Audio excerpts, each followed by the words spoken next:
What if I told you there's a quiet spot near Selma, Alabama, where the streets of a former state capital now lie empty under moss and wildflowers, where brick ruins mark the dreams of early politicians and planters, and where the rivers that once brought prosperity slowly claimed it all back? But behind its peaceful ruins lies a deeper tale, a place shaped by Native American roots, territorial ambition, and repeated floods. A place that briefly held the seat of Alabama's government, then boomed as a cotton port, endured Civil War hardship, and finally emptied as families moved on. For generations, this riverside site has served as a hidden chapter in the state's story, a place where ambition met the unforgiving power of water, where history left behind brick columns and silent cemeteries, and where the pace of modern life seems to fade with every step along the old grid. Welcome to Old Cahawba, also known as Cahawba, Alabama's most famous ghost town. Small, haunting, and quietly loyal to its layered past. A place where nature quietly draws the boundaries. Moss drapes over crumbling walls. Wildflowers bloom between vanished streets. And the horizon, where two great rivers meet, always feels just a little farther away.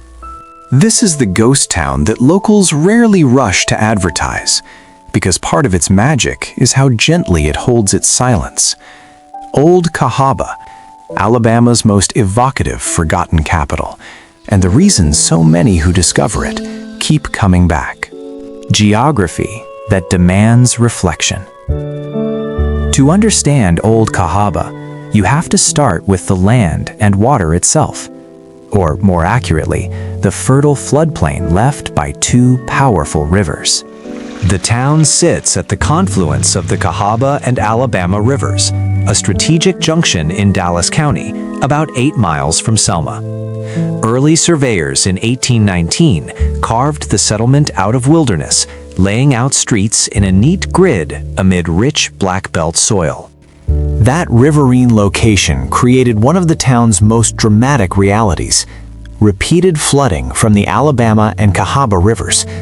High waters would surge during heavy rains, inundating homes and businesses, their muddy force slowly eroding confidence along with the foundations. From the elevated spots, the view once stretched across busy docks and warehouses toward the flowing rivers.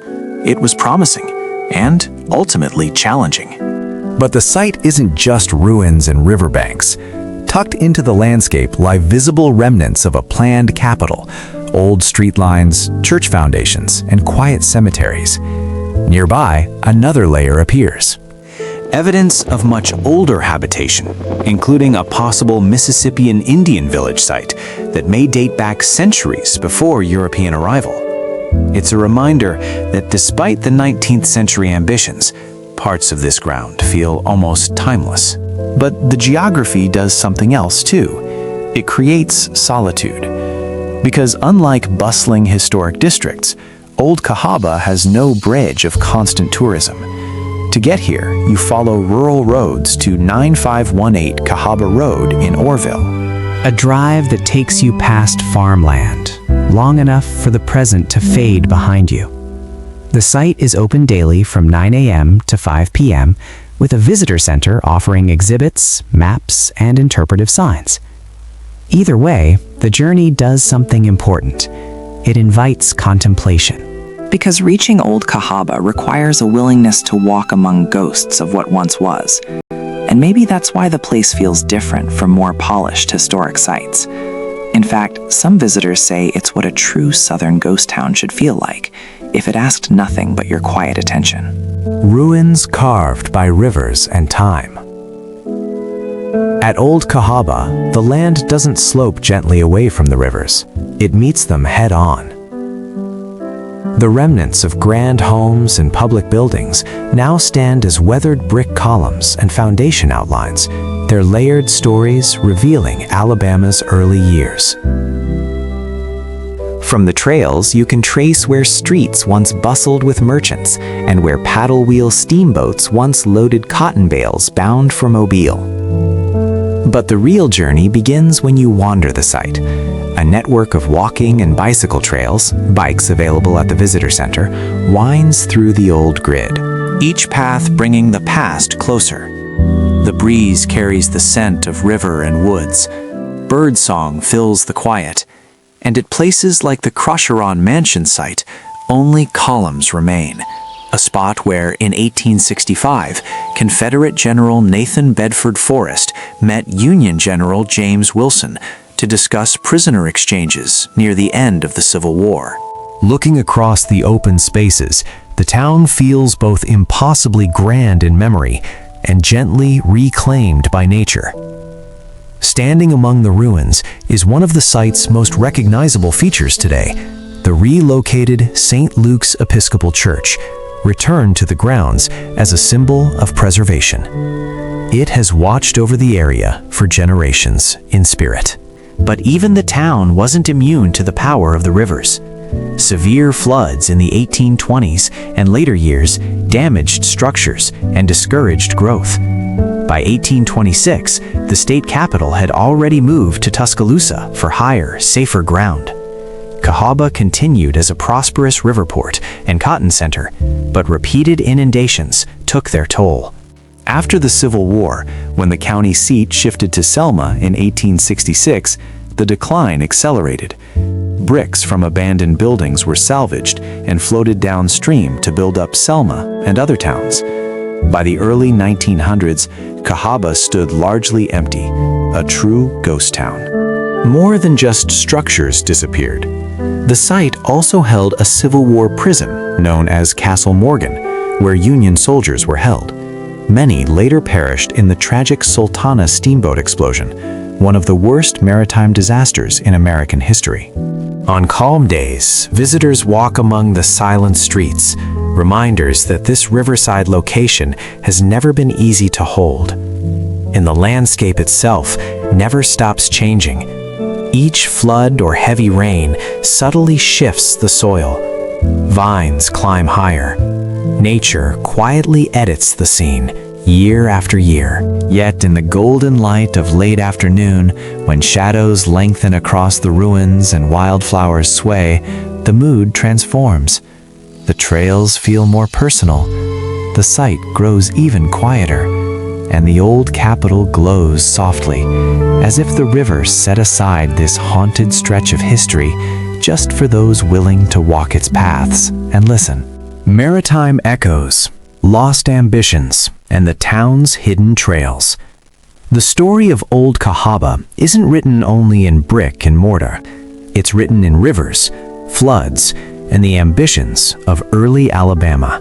Long before it became a capital in 1819-1826, the area carried ancient Lairs' prehistoric occupation and a possible large Native American village that some link to the Mississippian culture, or even the famed Maubila encountered by Hernando de Soto in 1540. The riverside land that would host a territorial dream once served as a place of survival and trade for earlier peoples. But it was the Alabama and Cahawba rivers that shaped the town's rise and reputation most dramatically. Steamboats once plied these waters, carrying cotton, passengers, and goods. Fog or sudden storms could complicate navigation, and during the 19th century, the river economy brought both wealth and risk. After the Civil War, the town briefly became a hub for freed African Americans seeking new opportunities, with its own political activity and a notable cemetery that includes graves from before and after emancipation. To mark the past, interpretive signs and trails now guide visitors. For generations, the site has stood as a sentinel of change. And like many river towns, it faced threats not only from water, but from shifting political and economic tides. The capital moved, commerce followed. Yet instead of total erasure, preservation efforts by the Alabama Historical Commission have protected the archaeological park. Today, it welcomes hikers, history lovers, and those seeking quiet reflection. Not every story here lies buried. Because the grounds offer generous open space trails through ruins, 2 historic cemeteries with hand-carved markers, and views where the rivers still flow. Visitors stroll past foundation outlines that once held elegant mansions. Cyclists glide along flat paths where streets were planned, and birdwatchers pause near wetlands that attract wildlife. For those drawn to layered history, these grounds hold echoes of capital meetings, cotton booms, wartime prisons, and quiet abandonment. In cooler seasons, the site feels especially contemplative, with fewer visitors sharing the space. Just downstream, the rivers continue their work, carrying silt and stories toward the Gulf. Preservation work in recent decades has stabilized ruins and added context without overbuilding. Some of the last visible threads of Alabama's earliest statehood dreams. Old Cahawba remains a place where the past refuses to vanish completely. Walk its trails on a quiet day, and you may feel the weight of what was built and what the rivers ultimately took back. A ghost town, yes, but one that still speaks if you pause long enough to hear it.